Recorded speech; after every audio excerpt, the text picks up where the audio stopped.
Hello dear student, now today we will study about a classification of material on the basis of charge, and second topic is method of charging. Within method of charging we will study about a charging by friction or rubbing, charging by conduction and charging by induction. So now student, first of all I would like to say about a classification of material on the basis of charge, यानी charge के basis पे material को कितने part में classify कर सकते हैं। तो dear student, on the basis of charge there are two types of material, यानी चार्ज के बेसिस पे हम मटेरियल को कितने पार्ट में क्लासिफाई कर सकते हैं, दो पार्ट में क्लासिफाई कर सकते हैं।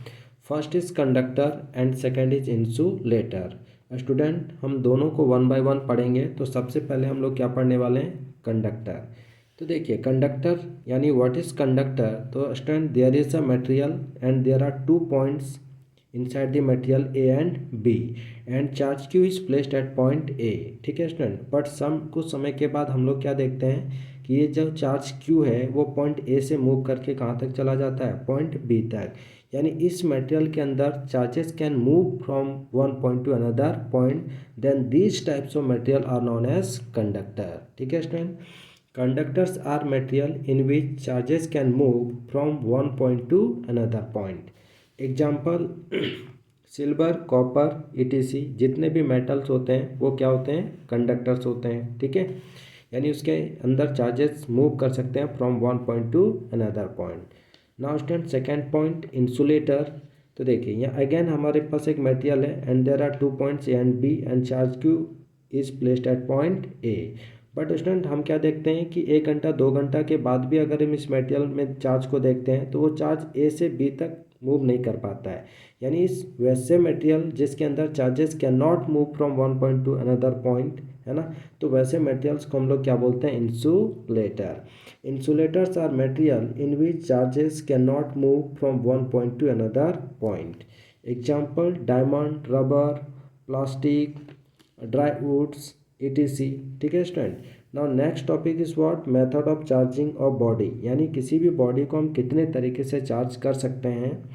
तो देखते हैं, यानी फर्स्ट है charging by friction, second charging by conduction and third charging by induction. तो हम लोग वन बाय वन तीनों को पढ़ेंगे। तो सबसे पहला हमारा क्या है, बाय फ्रिक्शन और रबिंग, यानी चार्जिंग बाय फ्रिक्शन और रबिंग। तो इसमें नाम से ही हमारा एक वर्ड है कौन सा, फ्रिक्शन, यानी हम दो बॉडीज़ के बीच क्या होने वाला है, फ्रिक्शन होने वाला है। और सेकंड इज रबिंग, यानी दो बॉडीज़ को आपस में हम क्या करने वाले हैं, रब करने वाले हैं, और रब करके हम बॉडी को क्या करेंगे, चार्ज करेंगे। ठीक है, तो बाय फ्रिक्शन के अंदर क्या होता है, तो when two bodies are rubbed with each other, यानी जब दो बॉडीज़ को आपस में हम लोग क्या करते हैं, रब्ड करते हैं, both positive and negative charges in equal amounts appear simultaneously due to transfer of electron from one body to other. तो फ्रेंड्स, जब हम दो बॉडीज़ को आपस में रगड़ते हैं तो क्या होता है, तो एक बॉडी से इलेक्ट्रॉन निकल के दूसरे बॉडी में ट्रांसफ़र हो जाता है, जिसके वजह से दोनों बॉडीज़ क्या हो जाते हैं, चार्ज हो जाते हैं, और एक बॉडी पॉजिटिवली चार्ज हो जाता है और दूसरा हमारा नेगेटिवली चार्ज हो जाता है। ठीक है, तो जितना बॉडी ए में पॉजिटिव चार्ज होगा उतना ही बॉडी बी में नेगेटिव चार्ज भी हमको अपीयर होगा। देखिए example, when a glass rod is rubbed with silk, the rod becomes positively charged while the silk becomes negatively charged।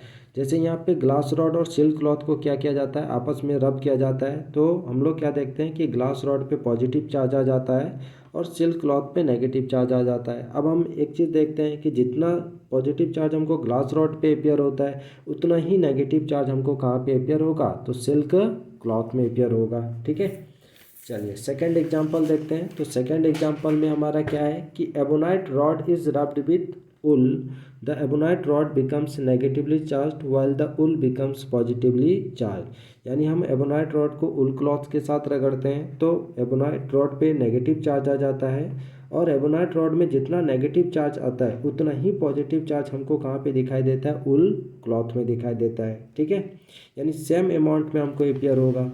Third हमारा क्या है, by clouds also get charge by friction, यानी जो हम लोग क्लाउड्स को देखते हैं वो क्लाउड भी क्या होते हैं, चार्ज होते हैं। तो किसके कारण होते हैं, तो बाय रबिंग और फ्रिक्शन, यानी जब ये दोनों क्लाउड आपस में क्या करेंगे, फ्रिक्शन करेंगे, इनके बीच रबिंग होगा तो ये दोनों क्लाउड्स क्या हो जाएंगे, चार्ज हो जाएंगे। ठीक है, सेकेंड मेथड है बाय कंडक्शन। बाई कंडक्शन में एक वर्ड हम यहाँ से निकाल सकते हैं कॉन्टैक्ट, यानी इस मेथड का कुछ कंडीशन है। पहला कंडीशन क्या है कि हम लोग यहाँ पे दो बॉडीज लेते हैं, उसमें एक बॉडी हमारा कैसा होता है, चार्ज्ड बॉडी होता है, और दूसरा बॉडी हमारा कैसा होता है, न्यूट्रल बॉडी होता है। ठीक है। कंडीशन सेकंड क्या है कि दोनों बॉडी डायरेक्टली फिजिकल कांटेक्ट में होने चाहिए, मतलब दोनों या तो आपस में टच में होने चाहिए या दोनों को हम वायर के हेल्प से भी क्या कर सकते हैं, एक दूसरे के कांटेक्ट में ला सकते हैं। थर्ड कंडीशन क्या है कि potential difference must exist between two bodies, यानी दोनों बॉडीज के बीच क्या होना चाहिए, पोटेंशियल डिफरेंस होना चाहिए, यानी एक का पोटेंशियल हाई होना चाहिए, एक का पोटेंशियल लो होना चाहिए। ठीक है। देखिए एग्जांपल में, तो यहाँ पे हम लोग एक बॉडी ए है जिस पे कौन सा चार्ज है, पॉजिटिव चार्ज है, यानी ये चार्ज बॉडी है। और दूसरा जो हमारा एक बॉडी है बी, उसको हम लोग इनिशियली क्या मान लेते हैं, न्यूट्रल बॉडी। अब जैसे इन दोनों को एक दूसरे के कांटेक्ट में लाते हैं, क्या होता है, बॉडी ए से पॉजिटिव चार्जेस का फ्लो स्टार्ट होता है और बॉडी बी में स्टोर होना स्टार्ट होगा। तो कब तक बॉडी बी में चार्जेस स्टोर होता रहेगा, जब तक बॉडी ए और बॉडी बी का पोटेंशियल सेम नहीं हो जाएगा। जैसे ही पोटेंशियल सेम होगा, चार्जेस का फ्लो क्या होगा, ऑटोमेटिकली रुक जाएगा। जैसे देखिए ये बॉडी ए है, इसका रेडियस कितना है, r1 है, इसके पास चार्ज कितना है अभी, इनिशियल चार्ज q1, और इनिशियल पोटेंशियल कितना है, v1। ठीक है। और बॉडी बी जिसका रेडियस r2 है, इस पर चार्ज कितना है, q2, और इसका इनिशियल पोटेंशियल कितना है, p2 है। अब हम दोनों को क्या किए, चार्ज कनेक्ट कर दिए, तो कनेक्ट करेंगे तो क्या होगा, चार्जेस का फ्लो स्टार्ट हो जाएगा ए से बी तक। तो कब तक फ्लो होता रहेगा, जब तक दोनों का पोटेंशियल सेम नहीं हो जाएगा। तो फाइनल पोटेंशियल कितना हो गया, इसका फाइनल पोटेंशियल हो गया v1 डैश, और बॉडी बी का फाइनल पोटेंशियल कितना हो गया, v2 डैश। अब जैसे ये दोनों इक्वल हो जाएगा, तो बॉडी ए से बॉडी बी में चार्जेस का फ्लो क्या हो जाएगा, ऑटोमेटिकली रुक जाएगा। तो ये कंडीशन है कुछ कंडक्शन मेथड में कि बॉडी एक चार्ज बॉडी होगा, दूसरा न्यूट्रल, और दोनों फिजिकली कांटेक्ट में होंगे, और दोनों का कुछ ना कुछ पोटेंशियल डिफरेंस होना चाहिए। ठीक है। थर्ड मेथड है बाय इंडक्शन। इसमें क्या करते हैं, तो इसमें हम दो बॉडीज लेते हैं, अगेन एक चार्ज बॉडी होता है और एक न्यूट्रल बॉडी होता है, but no physical contact is needed. बस लेकिन इसमें हम दोनों बॉडीज़ को फिजिकल कांटेक्ट में होना ज़रूरी नहीं है, यानी टच में नहीं भी है तब भी हम उस बॉडी को क्या कर सकते हैं, चार्ज कर सकते हैं। जैसे यहाँ पे एक चार्ज बॉडी है एबोनाइट रॉड, ठीक है, और एक हम लोग मेटल स्पेयर लिए हैं जो क्या है, न्यूट्रल है, जिसमें हम लोग देख सकते हैं जितना नंबर ऑफ पॉजिटिव उतना ही नंबर ऑफ नेगेटिव चार्जेस हैं। अब जैसे जैसे हम इस एबोनाइट को केस नंबर 2 में, कि जैसे जैसे हम एबोनाइट रॉड को मेटल स्पेयर की तरफ लेके जाते हैं, ये जो नेगेटिवली चार्ज एबोनाइट रॉड है वो मेटल स्पेयर के पॉजिटिव चार्ज को क्या करता है, अपनी तरफ अट्रैक्ट करता है ना, और नेगेटिव चार्जेस को क्या करता है, रिपेल करता है। इसमें एक एक्स्ट्रा हम क्या काम करते हैं, तो जो मेटल स्फीयर होता है उसको हम लोग अर्थिंग देते हैं, यानी ग्राउंडिंग वायर से कनेक्ट कर देते हैं। तो जितने भी नेगेटिव चार्जेज होते हैं वो क्या कहाँ चले जाते हैं, तो ग्राउंड में चले जाते हैं, और फाइनली इस बॉडी में कौन सा चार्ज आ जाता है, तो पॉजिटिव चार्ज आ जाता है ना। तो इस तरीके से जो मेटल स्फीयर जो कैसा था, न्यूट्रल था, उसको हम एबोनाइट रॉड के पास ले जाके क्या कर सकते हैं, तो चार्ज कर सकते हैं, मतलब उस बॉडी में चार्ज इंड्यूस कर सकते हैं विदाउट टचिंग या फिर विदाउट फिजिकल कॉन्टैक्ट, है ना। तो इस मेथड को हम लोग क्या बोलते हैं, बाय इंडक्शन मेथड। ठीक है स्टूडेंट, तो आज का टॉपिक हम लोग का यहीं पे समाप्त होता है। तो नेक्स्ट जो टॉपिक होगा, यानी नेक्स्ट जो वीडियो होगा, उसमें हम लोग कंडक्शन मेथड से रिलेटेड जितने भी क्वेश्चंस पूछे जाते हैं एग्जाम्स में, बोर्ड एग्जाम्स में, नीट वगैरह में, वो सारे क्वेश्चंस हम लोग क्या करेंगे, सॉल्व करेंगे। ठीक है स्टूडेंट, थैंक्स फॉर वॉचिंग।